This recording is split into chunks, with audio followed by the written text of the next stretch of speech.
I'm doing good, thank you so much. So welcome to the Tutoring Center. Do you have an appointment with us? Yeah. Okay. Now can you tell me your name and the time you set your appointment for? Alrighty, so you have a 5 p.m. Alrighty, and I see that you are with me. My name is Lily, and one of the tutors here. Okay, so I see today we are doing some algebra problems. Is that what you put down, correct? Okay, great. So I'm just gonna sanitize these hands. Okay, I'm just gonna shut off my personal fan. Alright, now do you have your problems that you want to work on? Do you mind if I see it? Thank you. Okay, so I see we have only 7 problems here, and you wrote them for me all on this notebook here. So can you kind of tell me why you're here today? Are you studying for a test? What's kind of going on?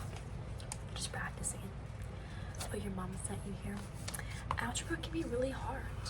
Yeah, so I see right here that you didn't put your name. I'm just gonna write that in for you. So I'm going to be using this purple pen to help you out today. So I'm going to write at the top, helped by, so people don't see this and think that your mommy helped you. So see, put my name right up here. Okay, so let's start. So it looks like up here what we're doing is we're simplifying. Now, do you remember how to simplify algebraic equations? I promise you, algebra is so much scarier than it actually is. Looks scary than it actually is, excuse me. So right here, we have parentheses. Now, do you remember what we're supposed to do when we have parentheses? Yes, so if there is a number on the outside, we are supposed to distribute that number, okay? So if you look here, on the outside we have a 3. So we're going to distribute that 3 equally to each of the numbers here. So that brings us to 3x plus 12. Now if you look on the other side here, we have another set that we have to distribute. So we cup the negative with the 2 because it's right in front of it, right?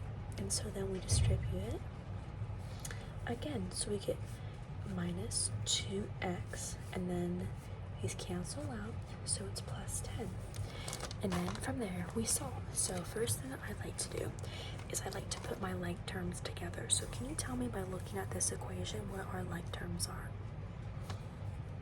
Yes, so we have 2 numbers with x's on them, and then we have 2 plain numbers, right? So what is 3x minus 2x? I'm gonna cross those off. So we get 1x, and then what is 12 plus 10? 22. Okay. That is our answer, but yeah, circle it. It could also be wrote as x plus 22, because some teachers don't like to keep the 1x, because technically 1x is just x, right? Because that 1 is invisible. Some people just choose to write the 1, okay? So I'm gonna mark off that first problem. So our next problem is a lot similar. So it's 5a minus 2 times 3a minus 4, which is parentheses, plus 7. So do you remember the first thing that we're supposed to do when we have parentheses? PEMDAS. Yes. Do you remember what that PEMDAS stands for?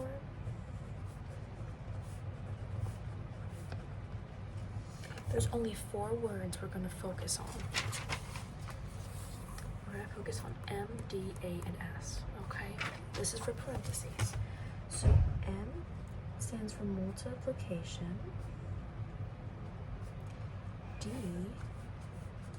stands for division. A stands for addition. And S stands for subtraction. Alrighty, so we use PEMDAS when it comes to parentheses to know what order to go in. So the first thing we're going to do is we're going to distribute this 2 to the 3a and to the 4, okay? But we're going to keep everything the same. We're just going to kind of write around it because nothing happens to that 5a.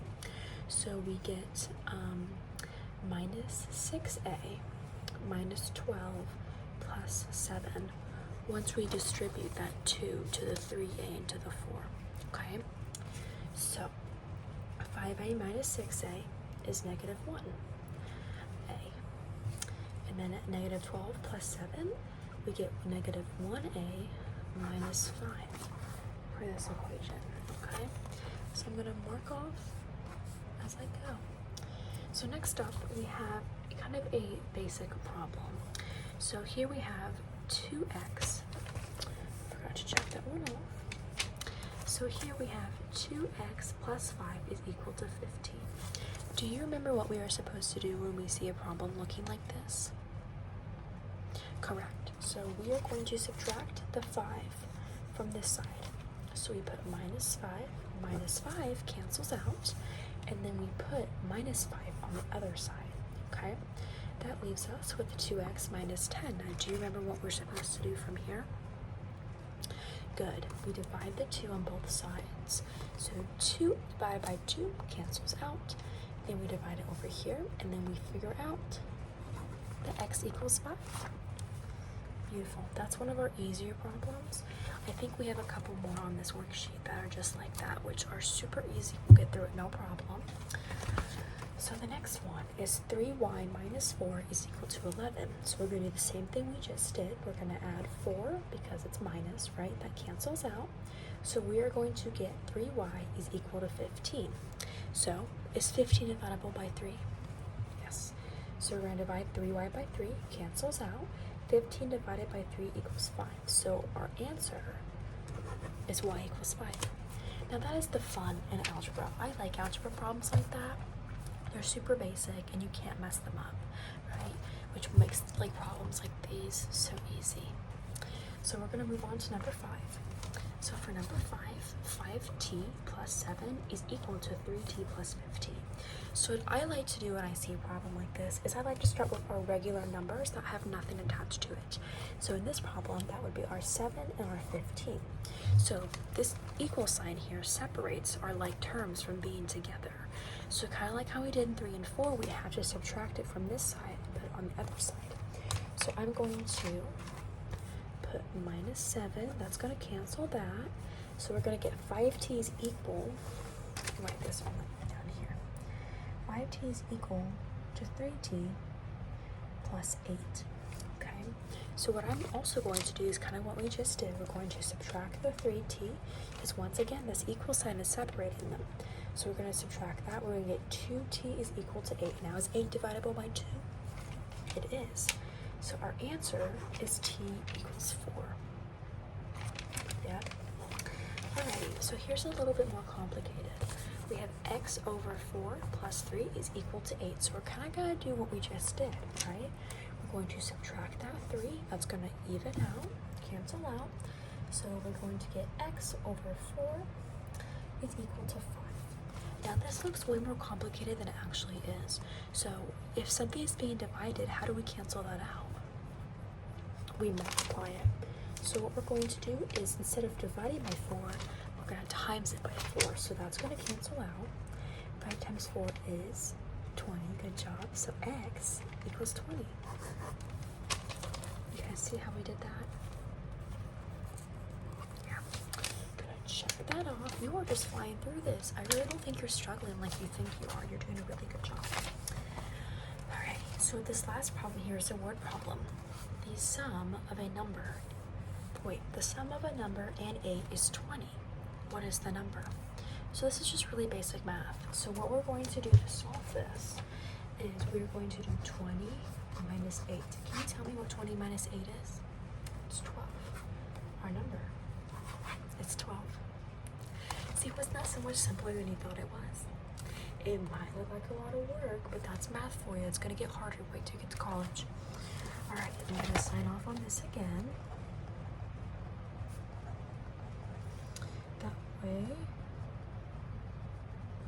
they knew who did it. Okay, I signed off right there. Alright, honey, you are all good to go. Thank you so much for coming in. We actually got done in 10 minutes. I'm